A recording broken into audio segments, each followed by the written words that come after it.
Մեկ դեպք անգործության ընտրական հանձնաժողովի ղեկավարի մեկ դեպք Գրանց Համատյանի էական թերություններով լրացման 4 դեպք եւ քվեարկության կտրոնի պայմանական ասենք ժամանակավոր հափշտակության, որտեղ հետո ընտրող վերադարձրեց մեկ դեպք դա մենք քննարկում ենք արդյոք հանցագործության տարբերակումա թե չէ, որոշվեց որ չենք գնահատում որ հանցագործություն կար այդտեղ Ուրեմն ասեմ որ երեկվա եւ այսօրվա մասով ինչպես գիտեք կա ընտրական օրենսգրքով սահմանված քարոզչության արգելքի կանոնակարգումներ եւ մենք հայտնաբերել ենք այդ կարգի ակնհայտ խախտումներ մասնավորապես Facebook սոցիալական ցանցում վճարվող գովազդ որը շարունակում է այսինքն վճարվող գովազդի համար տրված ժամանակահատվածը ներառել է նաեւ այս արգելված լրության եւ քվեարկության օրը ուղղակի այդպեսի դեպք որ արվում է հենց կուսակցության Facebook-յան էջի կողմից նկատել ենք հանրապետություն կուսակցության մասով 7 դեպք եւ անուղակի կամ աֆիլացված ուրեմն էջերի կողմից նկատել ենք քարոզչություն ուրեմն հայրենի քաղաքացիական պայմանագիր կուսակցություն եւ հաղթանակ դաշինքի մասով ասեմ որ մասնակցության մասով ինչպես երևի բոլորը նկատել եք մասնակցությունը առավոտվա ժամերին եղել է ուղի 2 անգամ ավելի բարձր քան 2021 թվականի համանման ընտրություններում բայց մեզ առավել հետաքրքիր են 3 գյուղերը որտեղ պետք է հասկանալ թե որ երևույթների արդյունքում է մասնակցությունը եղել ավելի քան 5 անգամ բարձր դա արշալույս հայթաղ եւ ծաղկալանչ գյուղերն են, որտեղ հնգակի բարձր է եւ պետք է հասկանալ ինչի արդյունքում է ընտրողների այդպիսի ակտիվություն, արդյոք դա ընտրողների բնական պահվածք է, թե առկա է ընտրողների վրա ապօրինի ինչ որ միջամտություններ։ Ասեմ, որ մենք նաեւ արձանագրել ենք երեկվանից գիշերվանից սկսած խախտումների կեղծ ահազանգեր, այսինքն ահազանգեր երևույթների մասին, որոնք ներկայացում են որպես խախտում, բայց այդպիսիք չեն հանդիսանում գործող օրենսդրության մասով։ Առաջինը դա քվեաթերթիկների այսպես կոչված տրցակները սեղաններին շարած լինելը կամ քվեաթերթիկները ուրեմն ոչ չհրկիզվող պարանից դուրս պահելը ասեմ որ այս կարգավորումը վաղուց փոխվել է քանի որ 17 թվականից արդեն 16 թվականից քվեաթերթիկները արդեն հատուկ հաշվառման փաստաթուղթ չեն այն ժամանակ դա կենտրոնական ընտրական հանձնաժողովի պարզաբանմամբ իսկ 22 թվականից արդեն օրենքի մակարդակով ամրագրված է որ քվեաթերթիկները չհրկիզվող պարանից դուրս են պահում եւ սա խախտում չի մյուսը դա պաստառները ընտրական տեղամասի մոտակայքում սա եւս խախտում չի պաստառների համար կան սահմանված վայրեր իհարկե չի կարող պաստառ լինել ամեն, չգիտեմ, սյան ամեն պատի վրա, բայց եթե դա սահմանված վայր է պաստառի համար, էական չի թե այդ սահմանված վայրը ընտրական տեղամասից ինչ հեռավորության վրա է։ Հաջորդը դա ընտրական շտաբ տեղամասին մոտակայքում, սա եւս խախտում չի, քանի դեռ շտաբը իսկ կոնկրետ ազանգով դեպքով մենք նայեցինք, քանի դեռ շտաբը եւ ընտրական տեղամասը նույն շինության մեջ չեն։ Այսինքն օրենսդիրը չի սահմանում, որ դրանք պետք է լինեն X հեռավորության վրա, սահմանում որ նույն շինության մեջ չպետք է լինեն։ Եվ նաեւ եղել է ինչ որ ահազանգ մի քիչ տարօրինակ շրջիկ քվեարկության բացակայության հետ կապված մի քիչ տարօրինակ որտեվ շրջիկ քվեարկության ինստիտուտ Հայաստանում չկա եւ ճիշտն ասած ես կարծում եմ որ լավ է որ չկա ես ասեմ որ նախընտրական քարոզչության ընթացքում մենք իրականացրել ենք երկարաժամկետ դիտորդություն 4 դիտորդների կազմով որոնք որ զրուցել են մասնակից 7 ուժերի հետ 8-ից 7 ուժերի այսինքն մասնակից 8 ուժերից 7-ի հետ զրուցել են իրականացրել ենք տասնյակից ավել հարցումներ գրություններ դիտարկել ենք 35 հավաքներ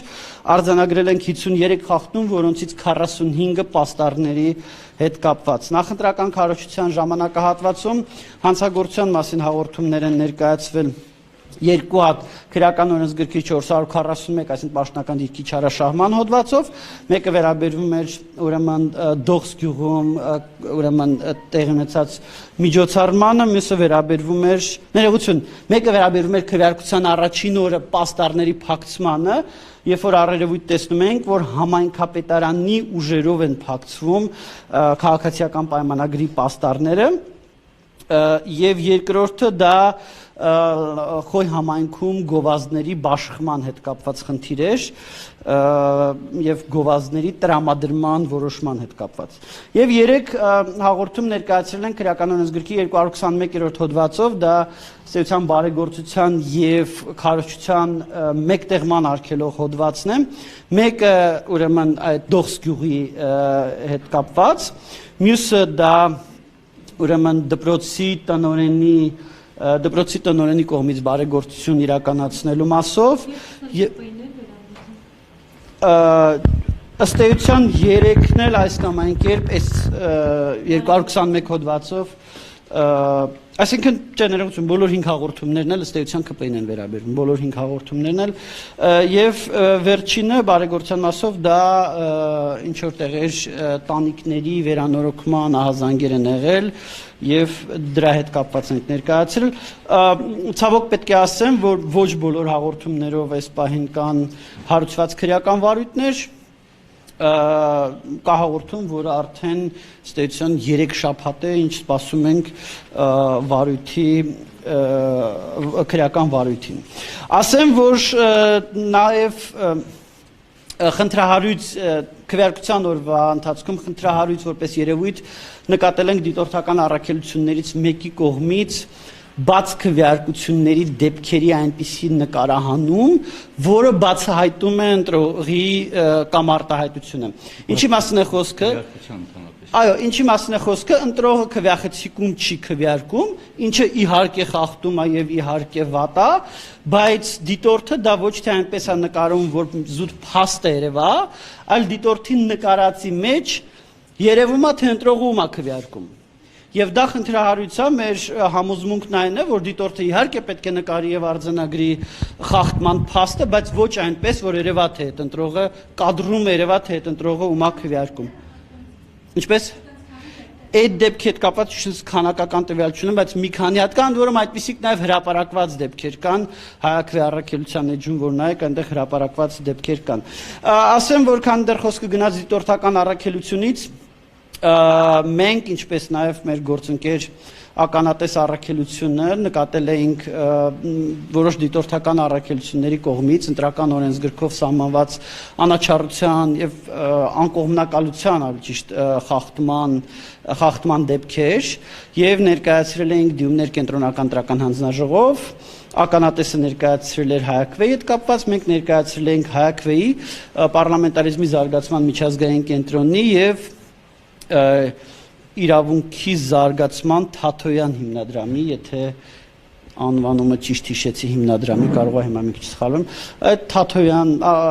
Արման Թաթոյանի ղեկավարած հիմնադրամի